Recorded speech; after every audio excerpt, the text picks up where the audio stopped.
Alright, y'all. So in this video, I want to talk about whether you should put a 20% down payment on a property versus a 5% down payment. And of course, the percentages can range. It could be 10% versus 5%, 15% versus 5%, anything like that. But I just for this scenario, I'm doing comparing 20% versus 5%. So we got a lot going on in this video, so let's just go ahead and get started.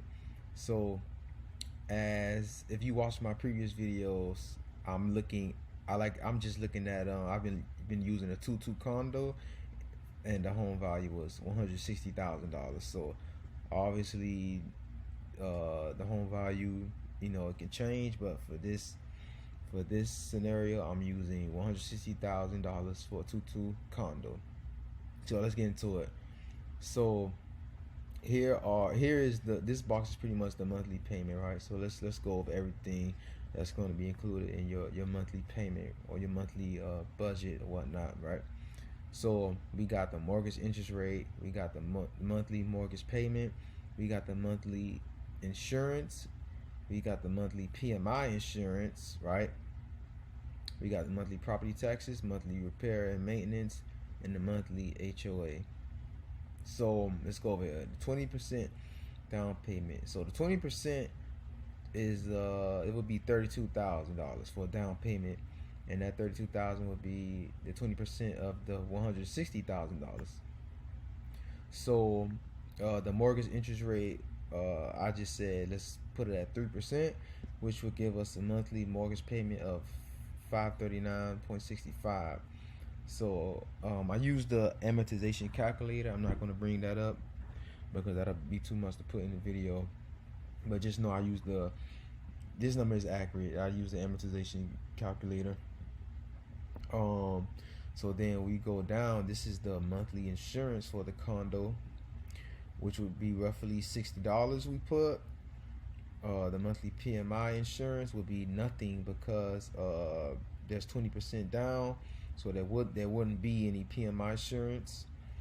You got the monthly property taxes. We average that at $175 a month. Monthly repair and maintenance, I average that at $133 a month, and then the monthly HOA averaged that around $400 a month, which gave us a total monthly payment of $1,307.65. That's if you put the 20% down payment on the condo. Now let's look at the 5% down payment, which would be $8,000. So 5% times the $160,000 would be $8,000. So now let's look at the mortgage interest rate is 3%. The monthly mortgage payment would be $640, and of course this monthly mortgage payment would be higher than if you had put the 20% down payment, because you put more money down. So with the 20% down payment, the loan is less. So that's why this is higher, a little higher. The monthly insurance would be the same, $60, but the monthly PMI insurance, it would be roughly around $30, and the reason why is because you don't have enough equity in the house yet. So you only got 5% of the equity in the house. So they're gonna make you get an extra insurance or whatnot, right? So that's $30. We average that, and then the monthly property taxes $175, the monthly repair and maintenance $133, and then the monthly HOA $400. So all of these things are pretty much the same. If I'm going too fast, that's because I went over these same terms previously in my other videos. So you probably should go watch my other videos first if I'm going too fast for you. So the total monthly payment for the 5% down payment will be $1,438.84, and you see that's a little bit higher, mainly due to the monthly mortgage payment being higher and the PMI insurance. So if you put more money down, the 20% down payment, this is how much you would have saved in extra cash every month. So every month you'll have $131 saved, to spend on other things or whatnot, right? So, but just hold on though. That's we have to look at everything, overall. So just don't think this is the best route to go right now. You have to look at everything first. Let's go right here. So now we're gonna start looking at the total the net returns after a couple of years. So this is the first year, right? So the beginning property equity. This is the down payment. So if you put 20% down, you'll have 32,000 of equity in the house, right? That's your initial equity. It'll be $32,000, and then if you put 5% down, your initial equity would be $8,000, right? And this would be the cash saved from the lower down payment. So if you put only $8,000 for the down payment, that means you will have 24,000 saved in cash, right? That you didn't put towards the down payment. So this is pretty much cash in your bank account. With this route, you pretty much use all the entire 32,000 for the down payment. So just keep this in mind. We got the mortgage house costs, which is all of these. The house costs, which would be the insurance, property taxes, repair and maintenance, HOA, the interest on the mortgage payment, all of that. That would be pretty much your house costs. That's just pretty much just fees. So house costs plus the mortgage interest. So after the first year, this is how much you would have paid in all those costs, the mortgage and the house costs. So it would have been $13,019. And again, I summed all this up. I'm not going to go through everything for the sake of the time on this video. And then you go down here. This would be the equity build up, I call it, which would pretty much be the principal of the mortgage payment. So every time you make the monthly mortgage payment, part of it is interest, part of it is the principal. So the principal is you paying down or exchanging your dollars for equity in the property. So this is pretty much coming back to you, right? So that would be roughly $2,600, and then you got saved cash from the monthly payment. So this would be this 131 up here, that extra cash that we got by putting the 20% down payment. That would be that 131 times 12 months, which will give us 1574. And then we have the annual appreciation. I kept it conservative and just said 1% every year. So the first year would be $1,600, right? Which would be that $160,000, the value of the property, times 1%, which will give us $1,600. And so if we go over here to this column, to the 5% down payment, you got the beginning property equity, $8,000. You got the cash saved. This will pretty much be in your bank account, $24,000. And then you got the mortgage housing costs again, which is all of the housing costs plus the mortgage insurance. So that's all the insurance, PMI insurance, property taxes, repair and maintenance, HOA, all of that, plus the interest portion of the mortgage payment, right? So I total all of this. You can use a calculator, a mortgage calculator, if you want to double check my work. But for the sake of the time of the video, I didn't want to put all of that in here. Didn't want to go through everything. So that will give us roughly $14,092. So this would be a little bit higher than the $13,000. Again, that's due to the PMI insurance and the interest on the mortgage payment, right? You want to pay higher interest on the mortgage payment and whatnot. Then you got the equity build up. So this is the principal of the mortgage payments. So that will give us $3,173. This is a little higher than this because of the mortgage payment is higher because you put less down, so you're gonna be paying more towards the principal. Hope that makes sense. And then down here you got save cash for monthly payment. There is no save cash because we only saved if we put a higher down payment, right?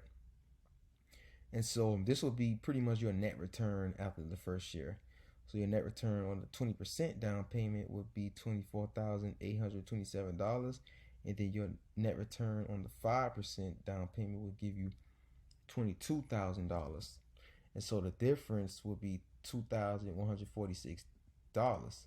So this is how much this is you would have a higher net return if you put the higher down payment on a property.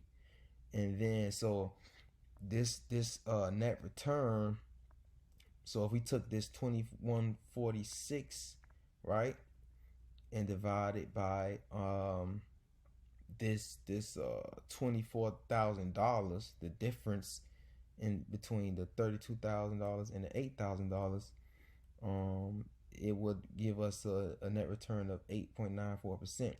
So this would be our return if we had put a higher down payment, a 20%, the 20% down payment, the $32,000.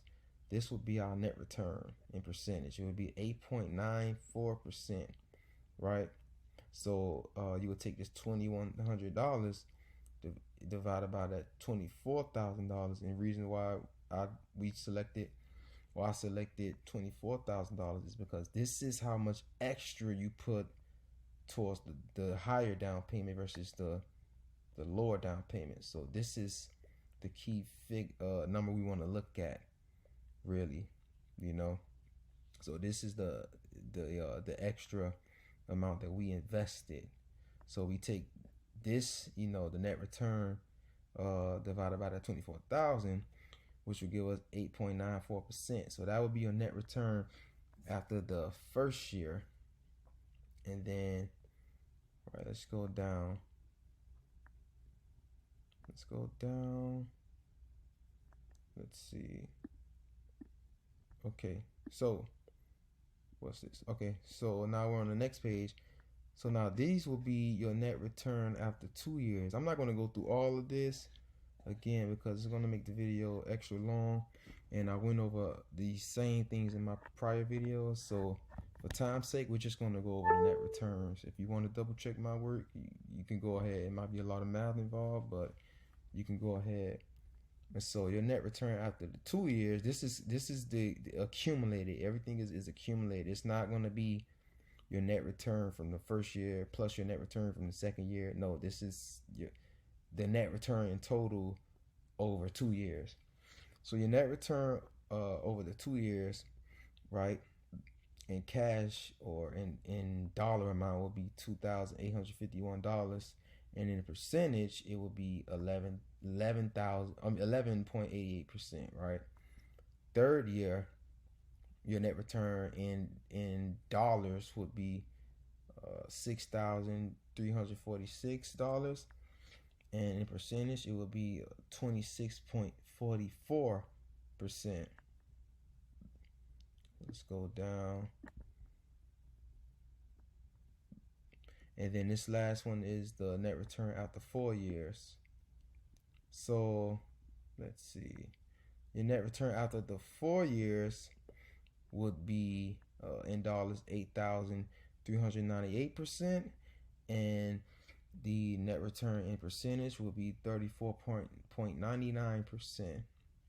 Right, and remember these numbers are coming from, you have to take this 8,398 divided by the 24,000. And the reason we use the 24,000 is because that is the amount extra that we put towards the down payment for the 20% down payments. So we're basing it off that $24,000, right?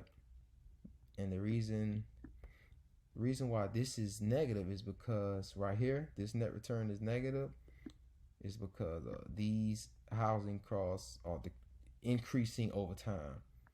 So you see it went up from 26,000 to 41,000 to 55,000. So it's increasing over time. 25,000, 38,000, 51,000. These are increasing over time, right? You know. So those are the numbers. I didn't want to make everything that I didn't want to go over every little detail because it'll make the video way too long. You can go to my prior videos to you know learn a little more details about what I was doing with these numbers and everything. But pretty much, let's go over the pros and cons, and then I'll give you my opinion, what I think. So the pros for the higher down payment, the 20% down payment in this scenario, is the monthly payment is less, right? The monthly payment was less, as we saw. There was no PMI insurance. If you put 20% down payment, I believe they're not going to give you any PMI insurance. If your initial home equity is higher, so because we put that $32,000 down payment, or the 20% down payment, our initial home equity is higher. So we initially have 20% equity in the house. The higher return on there's a higher return on the house over the years, as you can see. Putting the higher down payment gives us a greater return. Let's see. You get to save on interest because once you make that big down payment initially, you're beating out 20% of interest, or a couple of years of interest, pretty much. And then the cons would be the down payment is locked in a home, so even though you have that equity, is locked in a home, and of course you can do things like take a line of credit out to use that equity, that money, but it's still things you have to, it's workarounds you have to do to get that equity, or that cash or value, right? So it's locked in there. You have to work around a couple of things. So the pros for the 5% down payment is it keeps cash on hand for other expenses or investments. So this is pretty much the only pro, but it's a big pro though, because you can, that $24,000 that you didn't pay towards the higher down payment, you can do a lot of other things with that. And so if you look at like this the return after the fourth year, right, was 34.99%. If you had put the higher down payment, that's your net return by going with the higher down payment, 34.99% after 4 years, pretty much. So if you think you can beat that 34.99% over the 4 years by investing that money somewhere else, investing that 24,000 in the stock market, or real estate, or crypto, or something like that, then you might want to consider not putting that extra down payment. And then you also might have other expenses that you want to use it for, or you may just want to keep that money just to have it as a safety net, things like that. So you have to, there's no there's no right or wrong way to do this. One is not better than the other. It all depends on your case, your scenario, or whatnot. But see that you can also use that 24,000 if you kept that 24,000 as opposed to putting it for a higher down payment. You can also use that to get another house. That's another option. Of course, it's not as easy as it said, but you can use that extra money to get another a house as well. Use that for a down payment for another house. So it's it's a couple of things you need to think about before you do that. And then the cons for the 5% down payment is the monthly payment is going to be higher, right? The PMI insurance is added. It's going to be added to the monthly payment. until you do have about 20% equity in the property. Your initial home equity is less. It's only going to be 5%. There's a less return on the house over the years, as we can see, and then you will end up paying more on the interest. But again, if you feel like you can beat these returns, like this 34.99% after after 4 years, right? This is the net return after 4 years. You got the net return of 26.44 after 3 years, so on and so forth. Then you might want to consider not putting down that high down payment. Now, if you feel like you need that $131 in money in save cash every month is more beneficial, then you can might want to consider putting a higher down payment. But the thing is that if you didn't put that $24,000 down, you already saved that extra cash flow. It's you already kind of have it in a sense. Like, I hope that makes sense. But because you didn't put the 24,000 down for the high, the 20% down payment, it doesn't matter if you don't have that extra cash flow, because you have $24,000 that you didn't put down on the house. So I hope that makes sense. So, but anyways, this video is long, like I knew it was going to be. But these are the pros and cons. Most people put a lower down payment, really, so they can use that cash for other things, other expenses, other investments, which is what I would do. But it all depends. You'll have to work the numbers. You always have to work the numbers. You always have to look at your budget, what you can afford, things like that. Especially if you're trying to get like an expensive home and stuff like that.